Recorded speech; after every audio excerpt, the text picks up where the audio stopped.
السلام علیکم ورحمۃ اللہ وبرکاتہ۔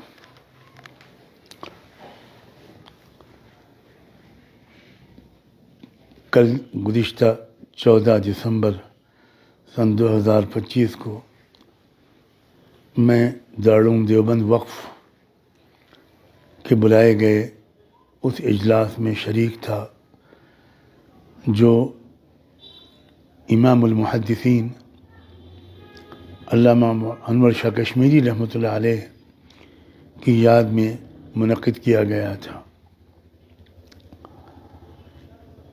اسی اجلاس کے دوران یہ خبر آئی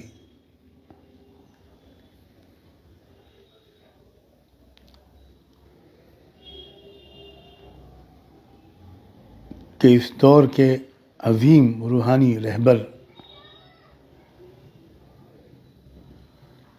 حضرت مولانا حافظ پیر ذوالفقار نقشبندی واصل بحق ہو گئے۔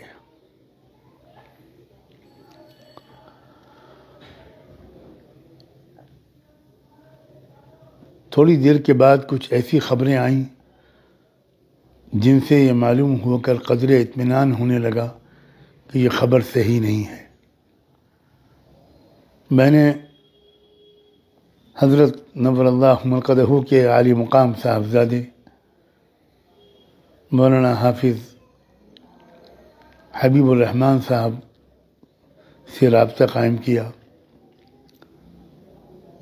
ان کا جواب آیا انا للہ و انا الیہ راجعون۔ خبر کی تصدیق ہو گئی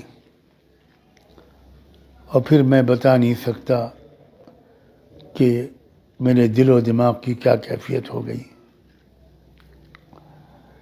بمشکل میں بیٹھا رہا، حضرات اہل علم کی تقریروں کو سنتا رہا، اور جب میری باری آئی تو سارا مضمون بالکل غائب تھا۔ بمشکل میں نے خانہ پوری کی اور ایک بہت ہی بوجھل دل لے کر وہاں سے اپنی قیام گاہ پہ واپس آیا۔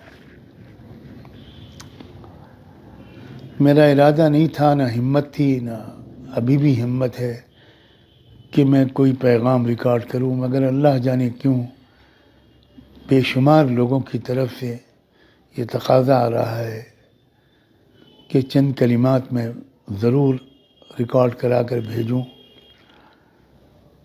میں سب سے پہلے تو تعزیت پیش کرتا ہوں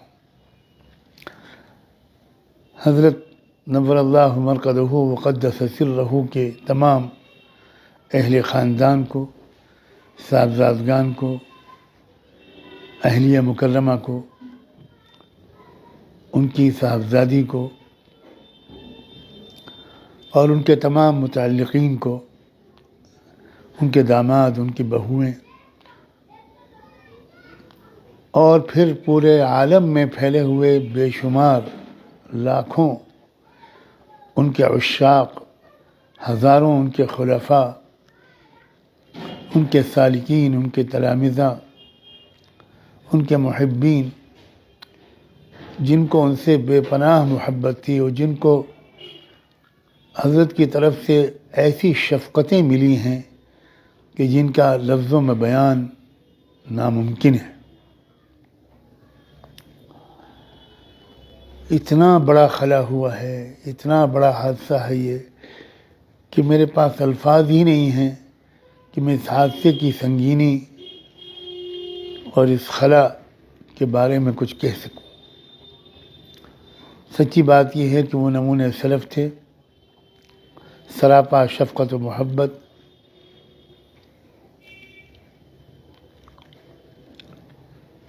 عجیب دل پذیر انداز بیان تھا، اور خاص طور پر کالجوں یونیورسٹیوں میں پڑھنے والے نوجوان بچوں اور بچیوں کے لیے تو وہ واللہ ایک مسیحا تھی۔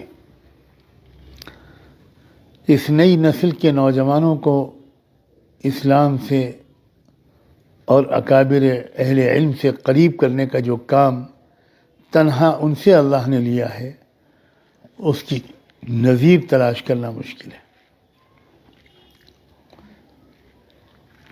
وہ عالم دین بھی تھے، حافظ قرآن بھی تھے، اور ایک سند یافتہ انجینئر بھی تھے، ایک پروفیشنل بھی تھے، اور ان کی شخصیت کی اس جامعیت کی وجہ سے یونیورسٹیوں اور کالجوں میں جو کام ان سے اللہ نے لیا، اور یہ عصری تعلیم یافتہ طبقہ جس طرح ان کے ذریعے سے راہیاب ہوا، وہ ایک بہت بڑا تاریخی کارنامہ ہے جو اللہ کی توفیق سے انہوں نے انجام دیا۔ میں اس وقت ان کے تمام خلفاء، اہل خانہ، ان کے عشاق و محبین، ان کے تلامذہ، ان کے رفقاء کار، سب کی خدمت میں تعزیت پیش کرتا ہوں، اور دست بستہ یہ گزارش کرتا ہوں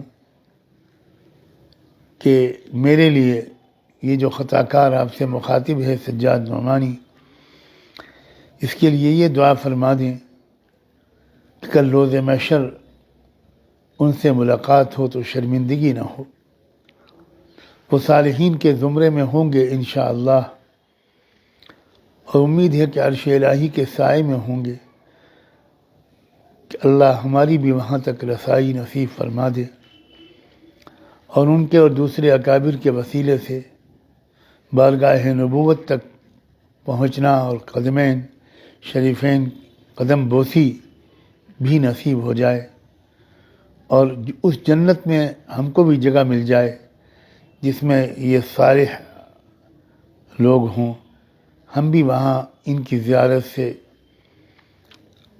اپنے دلوں کو منور کرتے رہیں۔ بس میں ان کلمات پر اجازت چاہتا ہوں، اور اپنے لیے خاص طور پر میں آپ سب سے دعاؤں کا طالب ہوں۔ جزاکم اللہ وبارک فیکم۔ دل و جان سے دعا ہے اللہ تعالیٰ ان کے درجے بلند فرمائے، اعلیٰ علیین میں ان کو جگہ نصیب فرمائے۔ وآخر دعوانا ان الحمد للہ رب العالمین۔ حضرت ہی کی زبان سے ایک دو اشعار ہیں جو میں چاہتا ہوں کہ آپ سماعت فرمائیں۔ نہ کسی کی آنکھ کا نور ہوں، نہ کسی کے دل کا قرار ہوں، جو کسی کے کام نہ آ سکے میں وہ ایک مشت غبار ہوں۔ کوئی مجھ پہ آنسو بہائے کیوں، کوئی مجھ پہ دیپ جلائے کیوں، کوئی مجھ پہ پھول چڑھائے کیوں، میں وہ بے کسی کا مزار ہوں۔ میرا رنگ روپ بدل گیا، میرا یار مجھ سے بچھڑ گیا، میرا رنگ روپ بدل گیا، میرا یار مجھ سے بچھڑ گیا، جو چمن خزاں سے اجڑ گیا، میں اسی کی فصل بہار ہوں۔ جزاکم اللہ۔